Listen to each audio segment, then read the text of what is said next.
This is for educational use only. Our group grants permission for our instructor, Mr. Roldan Ardines, to use this as educational material.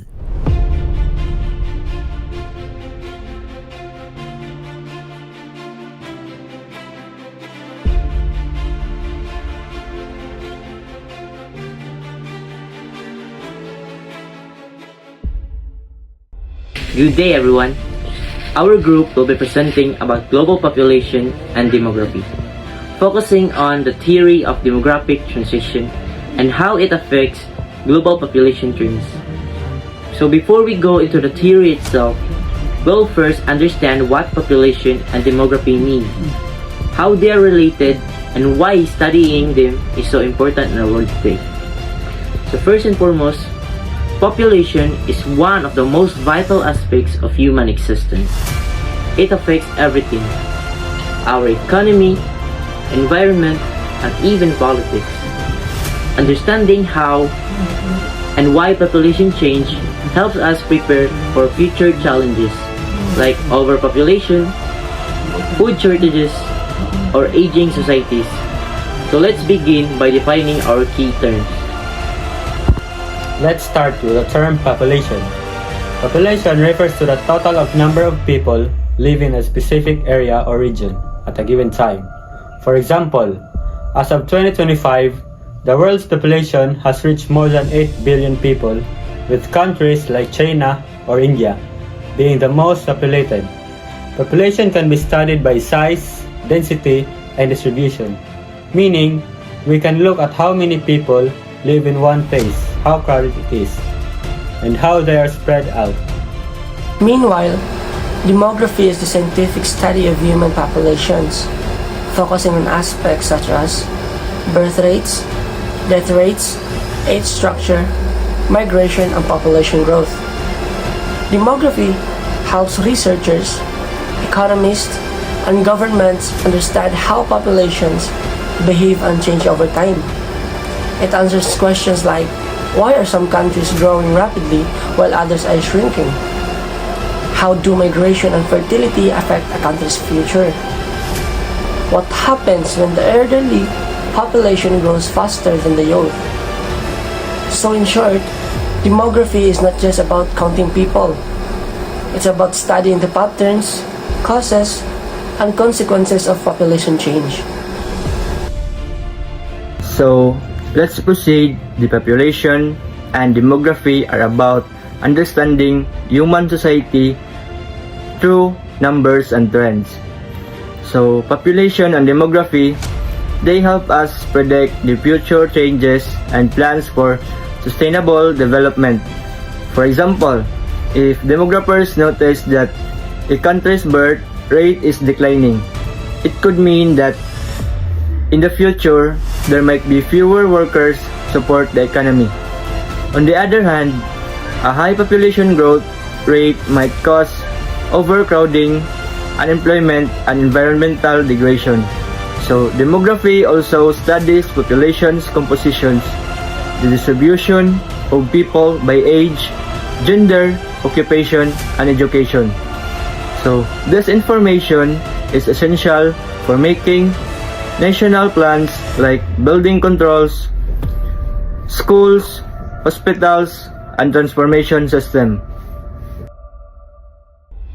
Demography also plays a key role in addressing global issues like migration, urbanization, and aging. For instance, when people move from rural areas to cities, populations become concentrated in urban centers. This affects housing, food supply, and even population level. By studying demographic trends, governments can create effective policies that respond to these changes. So, population and demography are not just academic topics.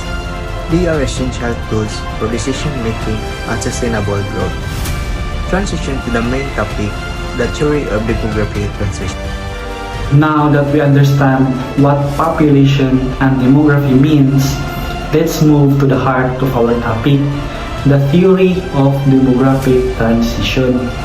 This theory was first developed by demographers such as Warren Thompson, and Frank Notenstein in early 20th centuries. It explains how populations change over time as societies develop economically, socially, and technologically. The theory shows that every country goes through series of stages, from high birth and death rates to low birth and death rates, as it transitions from rural agricultural society to a modern and industrialized one. The demographic transition is usually divided into 4 stages, though some experts have added a 5th. Let's explore each stages in details. The first stage is called the pre-industrial stage.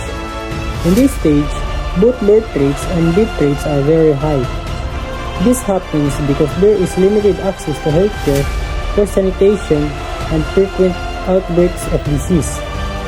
Families have many children because child mortality is high, and children are needed to help with farming and household work.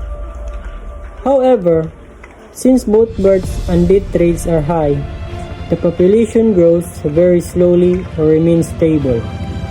For example, Europe before the 18th century or ancient civilizations were in this stage, where life expectancy was short and survival was uncertain. In the second stage, known as the transitional stage, major improvements in healthcare, sanitation, and food production begin to reduce the death rate. People live longer lives, but birth rates remain high because cultural beliefs and traditions still favor large families. So as a result, population growth increases rapidly. This is often referred to as the population explosion stage.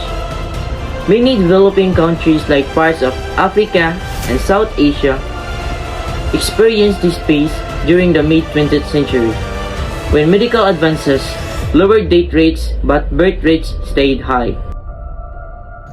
The third stage is called the industrial stage. During this period, birth rates begin to decline as countries become more urbanized and industrialized. Families move from farm to cities where living costs are higher and fewer children are needed to work. People gain better access to education, employment, and family planning. Women also start joining the workforce, which leads to smaller families and delayed marriages. Population growth begins to slow down as the gap between birth and death rates narrows. Countries like Mexico, Brazil, and Philippines are moving through this stage today. Next, we have the 4th stage, the post-industrial stage. In this stage, both birth rates and death rates are low, leading to a stable or slow-growing population. People now focus on quality of life, career advancement, and personal fulfillment rather than having many children. Developed countries such as Japan, Germany, and South Korea are examples of nations in this stage. However, one challenge faced in this stage is population aging, where the elderly population grows larger than the young, leading to a labor shortages and increased demand for healthcare and social services. So, some demographers add a 5th stage, known as a declining stage.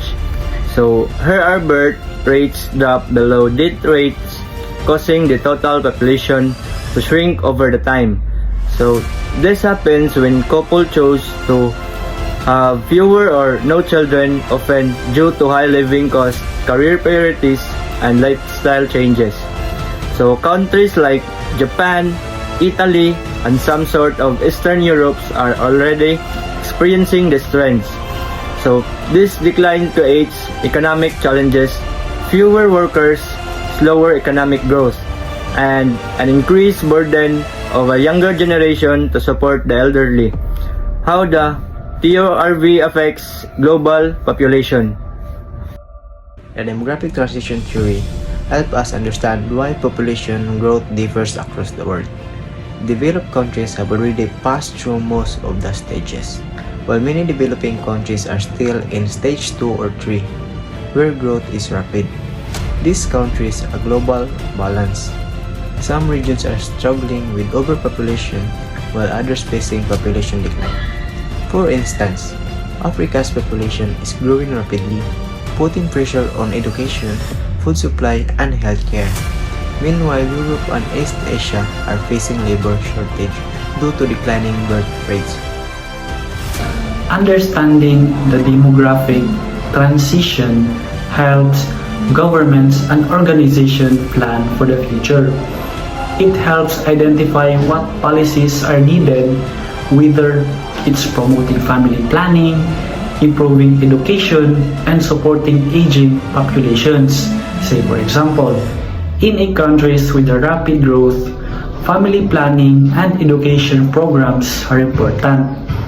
Another example, in a countries with low birth rates, incentives for every families to have children might be necessary. So, the theory is not just academic, it is a guide for sustainable development and human welfare. To sum it all up, population and demography help us understand how human societies change over time. The theory of demographic transition explains how countries move from high birth and death rates to low ones as they develop. Each stage reflects a transformation from primitive agricultural societies to advanced industrialized nations. And by studying these transitions, we can predict global population trends and prepare for future challenges.